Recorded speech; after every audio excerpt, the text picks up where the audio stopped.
Eu conheci o meu namorado numa clínica psiquiátrica, mas eu não sabia que ele era tão maluco. Eu tenho transtorno bipolar. E antes de ter esse diagnóstico, né, fechado, porque quem tem qualquer distúrbio psicológico, qualquer problema do tipo, sabe que não é fácil fechar um diagnóstico. Então, antes de ter o meu diagnóstico fechado e fazer um tratamento, né, para o problema certo, digamos assim, eu tinha crises terríveis. Eu ainda tenho, mas eu sinto que hoje, medicada, fazendo o tratamento correto, as minhas crises não são tão pesadas assim. Bom, o fato é que em uma dessas crises, eu fiz merda e a minha família me internou. E foi nessa clínica que eu conheci o Carlos Eduardo. A gente fumava, né? Eu sou fumante, ele também era. E nessa clínica, por ser uma clínica particular, tinha a área dos fumantes lá, né? Para as famílias que aceitavam os seus entes, né? As pessoas que estavam internadas ali fumar. E eu sempre conversava com ele. O Carlos Eduardo me contou que ele estava internado por causa de bebida. Ele falou assim que ele aprendeu a beber muito novinho. Ele começou a beber, ele tinha nem 13 anos, que eu lembro dele falar. Mas ele falou assim pra mim que ele tinha tornado alcoólatra de fato quando a mãe dele veio a falecer. E aí ele começou a beber todos os dias, a ficar jogado pelas ruas. E aí a família achou melhor internar ele por causa disso. Todos os dias a gente conversava, sabe? Ele tava sendo um passatempo pra mim, assim, essencial ali naquela clínica, porque senão eu ia surtar. E aí eu recebi alta e ele ficou. E o Carlos Eduardo, ele não costumava receber muita visita. E eu tinha pena por causa disso, porque assim, quem fica no lugar desse sabe o quanto é importante receber visita. Então, eu ia visitar ele sempre que eu podia. E foi assim... Cadê minha coisinha pra pentear a sobrancelha? Ai, não separei. E foi assim que a gente acabou começando um relacionamento. Beleza. Quando o Carlos Eduardo saiu da clínica, ele foi pra casa de uma irmã dele. E a primeira vez que eu vi essa irmã dele, né, que ele me levou pra poder apresentar pra ela, ela virou pra mim e falou assim, tem que ser bem guerreira pra aguentar o meu irmão, pra conseguir lidar com o problema dele. Eu fiquei sem entender, porque tipo assim, se ele tinha recebido alta, é porque ele não tava bebendo mais, né? Mas como era a primeira vez que eu tava falando com ela, que eu tava conhecendo, eu também não quis nem ficar questionando e seguir o nosso relacionamento. Ele aparentava bem, sabe? Ele aparentava assim que ele não tava mais no vício daquele jeito e tal. Até que um dia ele me levou numa pamonharia. E até então, super tranquilo. E aí nisso a gente tava comendo ali a nossa pamonha. Chegou um casal lésbico e sentou na mesa assim bem do lado. Gente, no que eles sentaram, eles estavam conversando assim, sabe? E aí eles deram um selinho. Esse homem surtou. Ele saiu da nossa mesa, foi na mesa do casal, começou a orar, começou a repreender como se eles estivessem possuídos. E aí começou o maior bafafá na pamonharia, sabe? O povo revoltado com a atitude dele.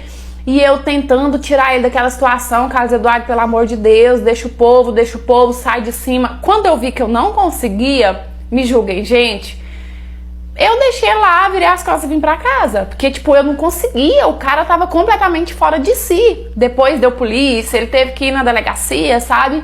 Bom, quando ele se livrou lá desse problema, ele veio atrás de mim. E eu não queria voltar com ele. Mas ele usando de desculpa assim, que ele tinha sido criado num lar cristão, que a mãe dele ensinou ele que aquilo era muito errado, me pediu perdão, falou assim que ia tentar mudar. Eu falei assim, olha, o negócio é o seguinte, se você me prometer que vai tentar mudar esse seu pensamento, a gente volta. Só que a gente volta com uma condição, eu não saio mais com você para lugar público nenhum, beleza? Beleza, ficou combinado assim e a gente continuou o nosso namoro. E aí tinha uns 8 meses que a gente namorava, ele me chamou um dia pra passar uma noite na casa da irmã dele com ele. Porque o quarto que ele dormia lá, apesar de ser na mesma casa da irmã dele, dava entrada pra fora. Tipo assim, pra eu estar no quarto, pra eu entrar no quarto, não precisava eu passar por dentro da casa dela e pra sair também não. Entendeu? Então eu fui. E aí a gente namorou e tal, e pegou no sono.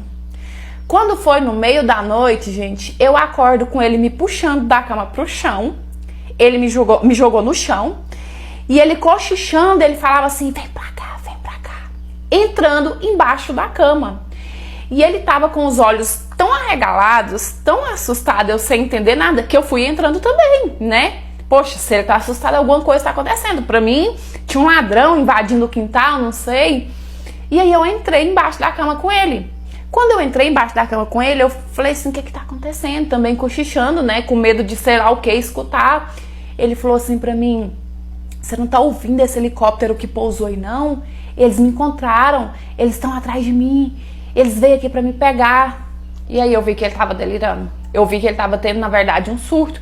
Fiquei muito assustada, porque eu nunca tinha visto ele daquele jeito, nem quando a gente tava na clínica. Eu fiquei com medo até dele fazer alguma coisa comigo. E aí eu fui lá, procurei a irmã dele, né? Contei o que tava acontecendo, perguntei pra ela por que ele tava daquele jeito. Foi quando ela falou assim pra mim que ele tava que na verdade ele ficou internado não foi por causa de álcool, foi por causa dessa dependência química, que ele era usuário, que ele dava muito trabalho e eu não sabia. Eu nunca tinha estado na presença de um usuário, eu nunca tinha visto uma pessoa, a reação de uma pessoa que usava, sabe? Como que a pessoa ficava, eu nunca tinha visto ele usando, então como que eu ia saber, né? E aí ele surtado daquele jeito, precisou ser internado de novo, porque ele estava completamente fora de si. E depois que eu descobri, gente, eu ainda continuei um tempo com ele, sabe? Não é que eu abandonei ele assim. Eu tentei, eu conversava muito com ele, até porque eu era apaixonada por ele. Carlos Eduardo, sai dessa vida. Isso não é vida pra ninguém. A irmã dele tentava, a irmã dele internava ele saía, ficava um tempo bem, depois ele voltava para aquela vida de novo. E aí eu passei a entender quando ele estava usando, quando ele não estava usando. Eu passei a presenciar as pessoas que vendiam para ele, ameaçando que ia, porque ele não pagava, porque ele já não tinha condição de manter, né, o tanto que ele comprava. Até que chegou um momento que eu simplesmente não consegui mais segurar a barra de estar do lado de uma pessoa do jeito que ele era, porque ele realmente não me ajudava a ajudar ele e eu acabei terminando, gente. Eu acabei seguindo a minha vida. Tipo, é como eu falei, eu realmente tentei, mas quando a pessoa não ajuda, é muito difícil. Na época, a irmã dele já se mostrava muito cansada também. Ela já me falava, sabe, que também tava pra abrir mão dele, que ela já não aguentava mais, ela tava grávida, então assim, ela tava num cansaço extremo. Hoje em dia, eu não sei se ela tá ajudando ele ainda, ou se não, eu não sei por onde ele anda, e pra ser sincera, eu não sei nem se ele ainda tá vivo. Eu vou contar pra vocês o dia que eu peguei meu pai com a minha vizinha de 12 anos. E na época eu tinha só 10 anos, então vocês imaginam a cabeça de uma criança de 10 anos vendo aquela cena. Eu sempre tive muito medo do meu pai, sabe? Eu sempre achei ele um cara muito esquisito. Sempre, gente, eu nunca tive a confiança de ficar com ele sozinha. E assim, minha mãe nunca percebeu isso, sabe? Pra ela sempre tava tudo bem. Minha mãe trabalhava durante a noite de cuidadora de idosos e meu pai trabalhava durante o dia. Então, quando chegava a noite, minha mãe deixava eu com meu pai pra ela poder ir trabalhar, né? E, gente, eu morria de medo de ficar com ele. Eu juro pra vocês, eu tinha uma insegurança tão grande do lado do meu pai que eu ia pra casa da vizinha. Eu ficava lá na casa da vizinha. Minha mãe saía pra trabalhar, eu ficava na casa da vizinha. E aí eu voltava só quando meu pai estivesse dormindo. Eu já sabia, assim, mais ou menos a hora que ele dormia, então eu só voltava quando ele já estava dormindo. Aí eu vinha da casa da vizinha, tomava um banho correndo, porque eu morria de medo de tomar banho com meu pai dentro de casa sozinha. E depois eu me trancava no quarto e ia dormir. Enquanto isso, minha mãe tava trabalhando, né? Porque eu não confiava ficar com ele sozinha, gente. Ele nunca fez nada pra mim, mas eu não confiava, sabe? Eu não sentia confortável. Teve até uma vez que a minha vizinha me perguntou por que eu gostava de ficar lá. Aí eu falei pra ela que eu me sentia melhor na casa dela. E aí depois ela nunca mais me questionou, gente. Eu agradeço essa mulher até hoje. Que ela me acolheu na casa dela, não questionou, sabe? Assim, foi um anjo mesmo na minha vida. E aí, gente, em uma dessas noites, eu voltando da casa da minha vizinha, a minha casa tinha uma despensa, um cômodozinho que parecia uma despensa, meio que um banheirinho, meio que um porão. E assim, ali meu pai guardava as coisas dele, ele tinha chave, ele não gostava que ninguém abria, que ninguém mexia ali, sabe? Ninguém podia colocar a mão ali. E aquele lugar, assim, sempre vivia fechado. E só meu pai tinha a chave. Então eu cheguei, passei por esse quartinho e percebi que a porta estava meio aberta. Eu olhei, achei muito estranho, porque meu pai nunca deixava aberta. E aí eu pensei o quê? Nem vou mexer, vou sair correndo, vou tomar meu banho, vou trancar no quarto, vou ficar em paz. Só que eu percebi que meu pai não estava em casa. Ele sempre estava em casa. Só que dessa vez ele não estava em casa e o quartinho estava aberto. Então eu entrei, tomei banho, quando eu saí ele ainda não tinha chegado. E eu, assim, como uma criança muito curiosa, pensei, bom, já que meu pai não está aqui, eu vou ver o que ele tanto esconde naquele quartinho. Coisa de criança, gente, sabe? Coisa de criança curiosa. E aí, gente, assim, eu peguei, no que eu abri a porta do quartinho, gente, vocês não imaginam a cena. Eu vi a filha do vizinho deitada assim no chão, sem roupa nenhuma. A menina parecia que tava desmaiada. Eu não sei se ela tava desmaiada, se ela tava morta. Eu não sei, gente. Só sei que naquela hora eu entrei num pânico. Saí dali assim, sabe? Correndo. Voltei pra casa da vizinha. Desesperada, gente. Desesperada. Eu pedi pra vizinha ligar pra minha mãe, porque eu não tinha celular. E a vizinha tinha um telefone fixo. E ela também tinha um número do trabalho da minha mãe, que também era um telefone fixo. Daí ela ligou pra minha mãe. Na hora eu não contei pra minha vizinha o que tava acontecendo. Porque, gente, eu era uma criança. Eu não tava entendendo nada. Então, eu liguei pra minha mãe desesperada, pedi pra minha mãe vir pra casa. A minha mãe, quando eu abri a porta do quartinho e ela tava lá, deitada, no chão, sem roupa, desacordada, na minha mente ela tava, sei lá, morta. Então, eu saí correndo pra minha vizinha, pedi pra vizinha ligar pra minha mãe. E assim, eu não quis contar pra vizinha, porque eu sabia, assim, que tinha alguma coisa de errado. Então, assim, eu estava apavorada, a vizinha perguntando o que tava acontecendo, eu no telefone chorando, pedindo pra minha mãe vir pra casa. E minha mãe preocupada, falando que não dava pra vir pra casa, porque, tipo assim, a minha mãe cuidava de uma idosa. E não tinha, sabe, como ela largar a senhora lá e vir pra casa pra poder me acudir. Por isso que ela me deixava com meu pai, pra qualquer problema relacionado a mim, ele resolver. Porque, gente, ela confiou a minha vida na mão de um monstro, né? E eu falando no telefone, mãe, pelo amor de Deus, vai embora, mãe, pelo amor de Deus, vai embora. E a vizinha apavorada junto comigo, sem entender nada do que tava acontecendo. Eu não queria contar de jeito nenhum, mas minha mãe viu que eu estava muito apavorada, então ela arrumou um jeito e veio pra casa. E minha mãe já veio direto na casa da vizinha pra poder me pegar, porque eu fiquei na vizinha até minha mãe chegar. Gente, eu tinha 10 anos. Na minha cabeça, meu pai tinha feito uma coisa muito horrível com ela. Então eu fiquei morrendo de medo dele fazer comigo também. Então eu fiquei lá na vizinha esperando minha mãe. E aí minha mãe chegou e eu não conseguia contar o que tava acontecendo, sabe? Eu estava em estado de choque mesmo. E daí eu falei, mãe, vamos pra casa que eu preciso te mostrar uma coisa. A minha mãe desesperada, sem entender o que tava acontecendo, chegamos em casa. Meu pai ainda não tinha chegado, não tinha ninguém lá. Então eu abri a porta do quartinho, mostrei pra ela o que tava acontecendo. Gente, minha mãe ficou desesperada. Porque, tipo, aquilo tava acontecendo na casa dela e como que a gente ia provar que nem eu e nem ela tinha culpa daquilo, entendeu? Foi assim, um desespero. Aí chamamos a polícia, os policiais vieram e tinha uma garrafa de bebida em cima da mesa vazia que provavelmente ele deu pra ela. E aí ela ficou tonta e a partir disso todo mundo já pode imaginar o que aconteceu. Então minha mãe, assim, coitada, não tava conseguindo acreditar naquilo que tava acontecendo. E aí chamamos a polícia, a ambulância, os pais da menina também vieram. E aí foi feito o boletim de ocorrência, todos os procedimentos. E meu pai, ele assim, simplesmente evaporou. Não sei, gente, a gente não sabe até hoje pra onde ele foi. Eu sei que no dia ele simplesmente sumiu, fugiu. E aí os policiais fizeram as buscas, mas não acharam ele. Quando foi um mês depois, a gente descobriu por um irmão do pai da menina que os pais dela deixavam ela fazer isso com diversos homens em troca de uma compra do mês. Então ela esteve com meu pai algumas vezes e meu pai, em troca daquilo, dava uma compra do mês pros pais dela. Os próprios pais permitiam que acontecesse isso com a filha. E eles eram, assim, uma família humilde. Na época eles tinham uns 5 ou 6 filhos. Eu não lembro direito, gente, era tanta criança. Mas infelizmente eles permitiam que a filha passasse por isso pra poder trazer comida pra dentro de casa. Um horror, show de horror. E tanto é que eles nem deram parte do meu pai, nem levaram o BO adiante. Eles simplesmente viraram as costas pra toda a situação porque eles sabiam que eles eram responsáveis. Mas eu, como uma criança de 10 anos, gente, toda aquela cena, eu criei, assim, um trauma pro resto da minha vida. A minha mãe, tão coitada, nem se fala. E aí, assim, depois de alguns meses do acontecido, encontraram meu pai sem vida. Ele provavelmente se arrependeu do que ele fez. Então ele mesmo tirou a própria vida. Ele tentou procurar minha mãe algumas vezes, mas minha mãe me tirou dali da cidade. Nós mudamos de cidade por conta dele, com medo de que ele voltasse, fizesse alguma coisa. E ele sim tentou procurar a gente algumas vezes, só que minha mãe nunca quis escutar ele. Minha mãe nunca deu atenção pra ele e assim, isso tudo foi muito horrível. O dia que um rapaz roubou o celular do meu marido e depois me mandou mensagem avisando que eu era corna. Pois é, não bastando só o prejuízo, eu ainda tive que passar pela humilhação. O meu marido, ele trabalhava de noite e eu trabalhava de dia. Então, por conta disso, a gente quase que não se via. E com o passar do tempo, o nosso casamento começou a esfriar, assim, muito. E eu acredito que o motivo seja esse, de não bater as horas, a gente não se vê muito. Só que eu percebi que pra gente tinha virado, assim, uma coisa normal, a gente estava acostumado com aquilo.